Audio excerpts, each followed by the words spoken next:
John 16.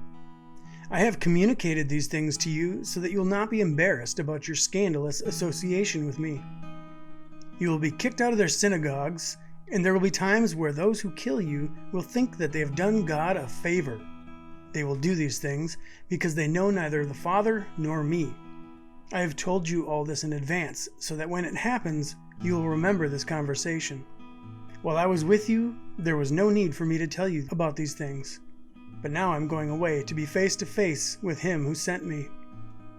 And here you are, not even asking me to explain to you what I'm about to do, since you are so worried about your own future. Now listen up. Hear me. My departure is not to disadvantage you. Everything that is about to happen brings conclusion and bears together what the prophets pointed to. This will be to your absolute advantage. If I do not go away, your companion cannot come to you. But if I go, I will send to you one to be face to face with you, defining your very being. In this capacity of close companionship with you, Holy Spirit comes to convince the world concerning sin, righteousness, and judgment. Holy Spirit in you will persuade them concerning their sin, which boils down to a bankrupt, distorted identity due to their indifference to me. In this union with you, the great companion will also convince the world of righteousness, because in my disappearing out of sight, to be face to face with the Father, the Spirit of truth will interpret the conclusion of my mission, which is mankind's association in me and their redeemed innocence. The intimate union with my Father that I displayed while present with you in my physical body will now be made visible in you. Then the world will be convinced that the judgment that was their due was accomplished when the ruler of this world system was judged. I have so much more to tell you, but you would not be able to handle it now. But when she comes, the Spirit of truth, she will take you by the hand and guide you into the path of all truth. She will not draw attention to herself, but will communicate and unveil everything she hears and discerns from a heavenly perspective about the things that are about to happen within you. Holy Spirit will endorse my opinion of you by taking that which is mine and interpreting it in you.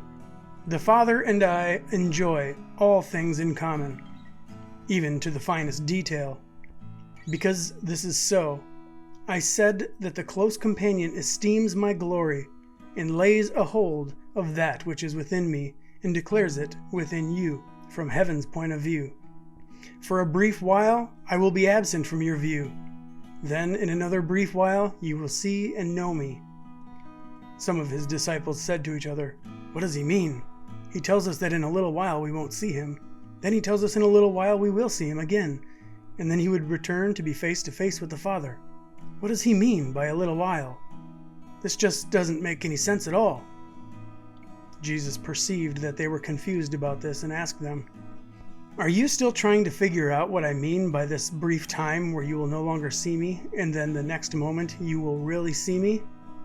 During this brief time of my apparent absence, you will mourn and grieve, but while the religious world rejoices, your pain will give birth to joy. The anguish a woman suffers when her hour has come to give birth is soon forgotten and replaced with delight when another human life is born. Just like with childbirth, where joy eclipses labor pains, so your present sorrow will be vanquished and your hearts will erupt in joy when you realize how you captivate my gaze, and no one will be able to take this joy away from you. In that day of your awakening to our inseparable union, you shall ask me no more questions.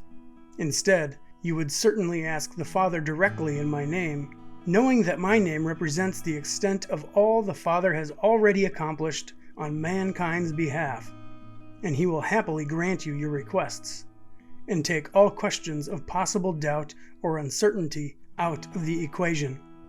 Until now, you have not required anything in my name.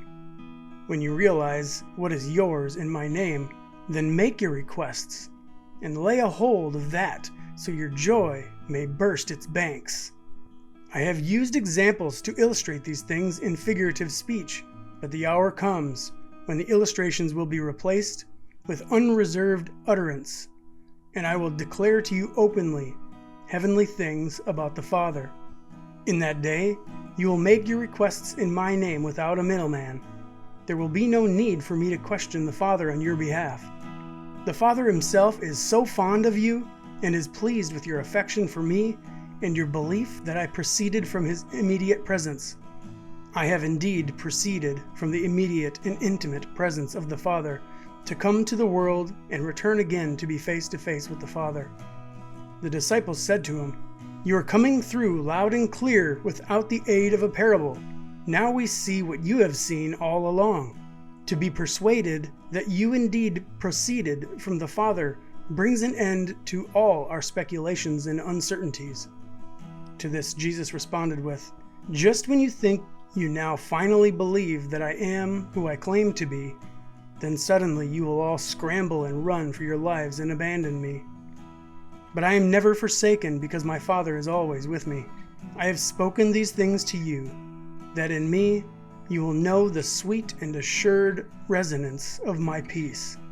In the world you encounter extreme and stressful times, but be of good courage. I have conquered the world."